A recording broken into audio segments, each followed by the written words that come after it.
విజయవాడలో విభజన హామీల సాధన సమితి ప్రెస్ మీట్ లో చలసాని శ్రీనివాస్ మాట్లాడుతున్నారు. లైవ్ లో చూద్దాం. తాను సూటిగా స్పష్టంగా చెప్పింది,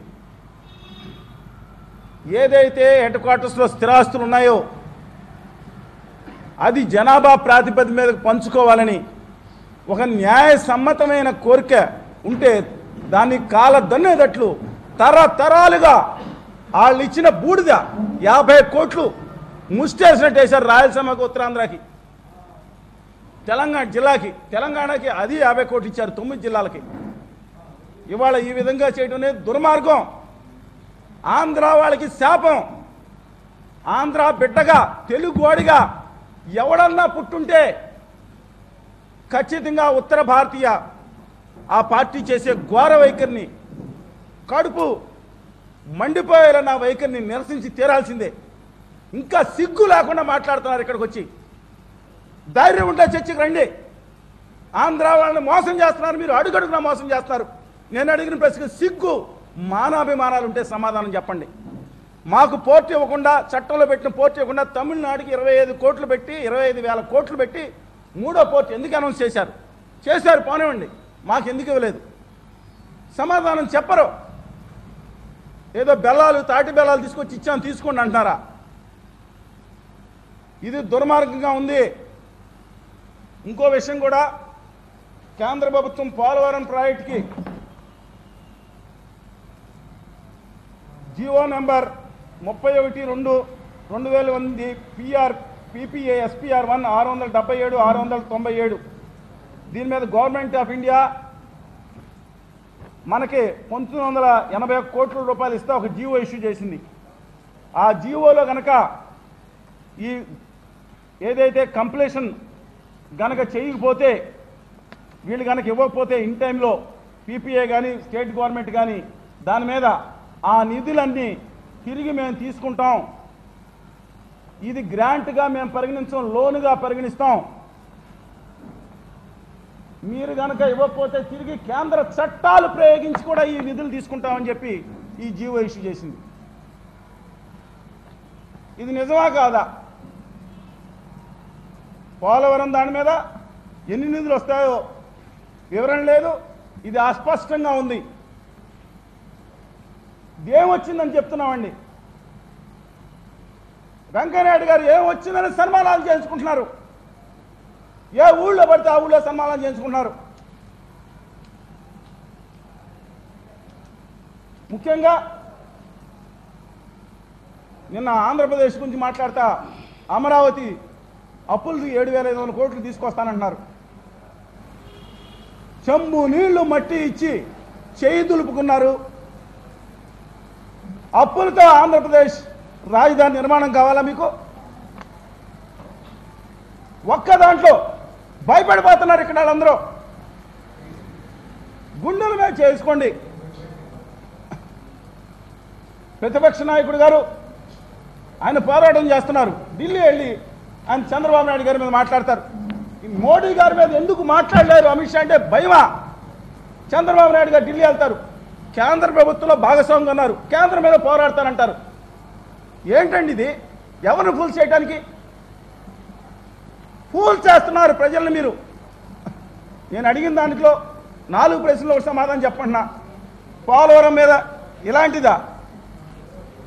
ఇలాంటిదా పోలవరందే? నిన్న ఉమ్మడి ఆస్తుల గురించి ఎందుకు మాట్లాడరు? మీరు భయపడుతున్నారా? తెలంగాణలో రావాల్సిన ఉమ్మడి ఆస్తుల గురించి అడగడానికి మీరు భయపడుతున్నారా ముఖ్యమంత్రి గారు? కేంద్ర ప్రభుత్వంలో మీ ప్రభుత్వమే కదా జీవో ఇచ్చింది, ఎవరిని ప్రశ్నిస్తారండి? అడుగడుగున ఇంకోటి చాలా స్పష్టంగా చెప్తున్నాను, మోడీ గారు, అమిత్ షా గారు వీళ్ళందరూ చేరిన తర్వాత కేంద్రంలో రాష్ట్రాలను చంపేస్తున్నారు. ఒక్కొక్క హక్కు పెద్దలు బాబాసాహెబ్ అంబేద్కర్ గారు, బాబు రాజేంద్ర ప్రసాద్ గారు, మిగతా అందరూ కూడా ఎంత గొప్ప ఉద్దేశంతో రాష్ట్రాలకు అధికారాలు ఇచ్చారో, అమ్మకం పన్ను తీసుకెళ్ళి కేంద్రం చేతిలో పెట్టేశాం పూర్తిగా. అమెండ్మెంట్స్ కూడా అడగలేదు. ఈ మధ్యలో నాయకుడు బయలుదేరాడు, పిల్ల నాయకుడు, కేంద్ర ఉత్తర భారతీయ పార్టీలకు సంబంధించిన నాయకులు. వీళ్ళు మాట్లాడుతున్నారు, ఏదైతే మీకు ఇచ్చామో విభజన హామీలు ఇచ్చామో పండగ చేసుకోవాలి, ఏ రాష్ట్రానికి ఇవ్వలేదంటున్నారు. మేము ఆధారాలు పెట్టాం, 60,000 కోట్లు మాకు కదా, మహారాష్ట్రకి 2 లక్షల కోట్లు ఇస్తున్నారు కదా, అదనంగా ఇచ్చింది ఏంటని. కిక్కురు మనటం లేదండి, వీళ్ళు కిక్కురు మనటం లేదు, ఒక్క దాంట్లో మాట్లాడట్లేదు. దయచేసి విజ్ఞప్తి చేస్తాను, ఇంకా మోసం మానేయండి. ఆంధ్ర ప్రజలకి ఆత్మాభిమానం, గౌరవం పుష్కలంగా ఉన్నాయి. ఇంత ఘోరంగా ఇవాళ ఉమ్మడి ఆస్తుల విషయంలో మీకు రేపొద్దున కేసీఆర్ గారు ఏదో మైనార్టీల మీద రిజర్వేషన్ మీద తీసుకున్నారని అక్కడ పెరగడానికి, తెలంగాణలో మీ పక్షం పెరగడానికి మీరు ఇలాంటి నిర్ణయాలు తీసుకుంటారా? ఆ తేడా వస్తే ఆంధ్ర తెలంగాణకు అన్యాయం చేయడానికి మహారాష్ట్ర కావాలా? ఆ తేడా వస్తే ఉత్తర భారతదేశం కావాలా? మోసం జరుగుతుంది. నేను దయచేసి ఆంధ్ర ప్రజలకు విజ్ఞప్తి చేస్తున్నా, కోస్తా రాయలసీమ ప్రజలు కసితో ఇలాంటి యాదవ పనులు చేసే నాయకుల్ని తరిమి కొట్టాలి. 50 కోట్లు ముష్టేస్తే దాన్ని పండగ చేసుకోమని చెప్తున్నాడు నాయకుడు. నిన్న గౌరవ ముఖ్యమంత్రి గారు ఇవాళ ఆయన జన్మదిన శుభాకాంక్షలు చెప్తా, జన్మదినం రోజు మంచి నిర్ణయాలు తీసుకుంటారు. మీరు ఒక మంచి నిర్ణయం తీసుకోండి. మీరు రాష్ట్ర ముఖ్యమంత్రి, మా అందరికీ నాయకులే, మీరు ముఖ్యమంత్రి పదవులు ఉన్నారు కాబట్టి పార్టీకి సంబంధం లేదు. ఎన్టీ రామారావు గారి ఆశయాలను గుర్తు తెచ్చుకోండి. పార్లమెంటు హామీలు ఎందుకు అమలు చేయాలి నిలదీయండి. కేంద్ర ప్రభుత్వం మిమ్మల్ని ఏం చేస్తుంది? జైల్లో పెడుతుందా? పెట్టనివ్వండి. ఒక మంచి కాజు కోసం వెళ్ళండి జైల్లోకి. ప్రజలందరూ మీ వెనకాల ఉంటారు. ఏం జీవోలు, ఏం కేంద్ర ప్రభుత్వం నిర్ణయాలు, 50 కోట్ల ముష్టి ఏంటి? పోనీ నా మాట తప్పు అనుకున్నాం.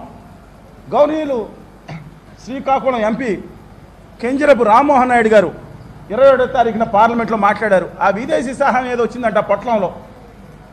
ఇప్పుడు ఆ పుస్తకం కూడా రిలీజ్ చేయబోతున్నాం. ఆ పొట్లంలో ఉన్నదేంటి? ప్రత్యేక హోదా విభజన హామీలో లేనిదేంటి?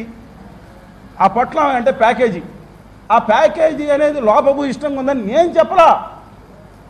ఈ పార్లమెంట్లోనే తెలుగుదేశం పార్టీ ఎంపీ కింజరపు రామ్మోహన్ నాయుడు గారు ఆ విదేశీ సహాయం అనేది అస్పష్టంగా ఉంది, మరి ఘోరంగా ఉంది, అసలు ఎవరనివ్వండి అని ఆయన అడిగాడండి. ఇంకా ఎందుకు మోసం చేస్తున్నారు ప్రజల్ని? ఆత్మగౌరవం ఆంధ్ర ప్రజలందరికీ విజ్ఞప్తి చేస్తున్నా, భావితరాలు దెబ్బతినబోతున్నాయి. పోలవరం నిధుల మీద ఇంతవరకు స్పష్టత లేదు. దుర్మార్గంగా మాట్లాడితే 7 మండలాలు నేను కలిపానన్నారు. ధైర్యం ఉందా నాతో చర్చకు వచ్చేది? ధైర్యం ఉందా? 7 మండలాలు మీరు కలిపారా? లేకపోతే రాజీనామా చేయని అన్నాన్ని చెప్పారా? బిల్లు చదువుకోండి ముఖ్యమంత్రి గారు, గౌరవ ముఖ్యమంత్రి గారు. కాంగ్రెస్ పార్టీ దిక్కుమాలినతనంగా బిల్లు ప్రిపేర్ చేసిన ఆంధ్రప్రదేశ్ విభజన చట్టం బిల్లులో 3వ అధికారంలో మొత్తం ముంపు గ్రామాలు 111 ప్రకారం మొత్తం ముంపు గ్రామాలన్నీ ఆంధ్రప్రదేశ్కి దఖలు పరుస్తా బిల్లు ఆమోదం పొందింది. మీరేమో నేను చేశారంటాం, పక్కనేమో ప్రతిపక్ష పార్టీలు అదే మీరు చేశారంటాం. ఏంటిది? బిల్లు చదువుకోకుండా అదనంగా ఇంకొక 64 గ్రామాలు మాత్రం పరిపాలనా సౌలభ్యం కోసం కలిపారు. ఇంకా ముంపు పునరావాసానికి దుమ్ముగూడెం జిల్లాలో 60,000 ఎకరాలు కావాల్సింది, అది తూర్పుగోదావరి జిల్లాకు చెందింది, ఇంకా తెలంగాణలోనే ఉంది. 7 మండలాలు మీరు కలిపారంటారేంటి? మీరు మాట్లాడతాం, కింద మీద పార్టీలు చప్పట్లు కొడతామా? బిల్లు ఉందా? బిల్లు చదువుకోండి. అన్నాళ్ళు మోసం చేస్తారు ప్రజల్ని. మిగతా తీసుకొచ్చారు, సంతోషం. అందువలన తప్పనిసరిగా దీని మీద తీవ్ర చర్యలు తీసుకోవాలని చెప్పి రాష్ట్ర ప్రభుత్వాన్ని కోరుతున్నాం. ఉమ్మడి ఆస్తుల్లో ప్రతి రూపాయి రావాల్సిందే, తెలంగాణ ప్రజలకు న్యాయం జరగాల్సిందే, కానీ ఆంధ్రప్రదేశ్ ప్రజలకు అన్యాయం జరగడానికి వీల్లేదు. మొన్న బిల్లులని మార్చి 31న రాష్ట్ర ప్రభుత్వ ఆర్థిక పరిస్థితి భయంకరంగా ఉంది. 4,000 కోట్ల రూపాయలు బిల్లులు తిరగొట్టేశారంట. ఎక్కడున్నాం మనం? ఈ సంవత్సరాంతానికి 2,16,000 కోట్ల రూపాయల అప్పుల్లో రాష్ట్ర ప్రభుత్వం కూరుకోపోతుందని గౌరవ ఆర్థిక శాఖ మంత్రి గారు ప్రకటన చేశారు. అది కాకుండా సంస్థలు తీసుకొచ్చే అప్పులు ఇంకో 30,000 కోట్లు ఉంటాయి. 2,40,000 నుంచి 50,000 కోట్ల రూపాయలు అప్పుల్లో ఉందంటే ఈ రాష్ట్రంలో ప్రతి పుట్టబోయే మనిషి కూడా 40,000 నుంచి 50,000 అప్పు ఇస్తున్నాం. వాళ్ళకి పుట్టగానే కానుక కాదు, అప్పు ఇవ్వబోతున్నాం. 40,000 నుంచి 50,000 కోట్ల, 40,000 నుంచి 50,000 రూపాయలు తలసరి. దయచేసి గమనించండి. ఇప్పుడన్నా మేలుకోమని కోరుతున్నా. ఉత్తర భారతీయ పార్టీ ఏదైతే చేస్తుందో కడుపు మండిన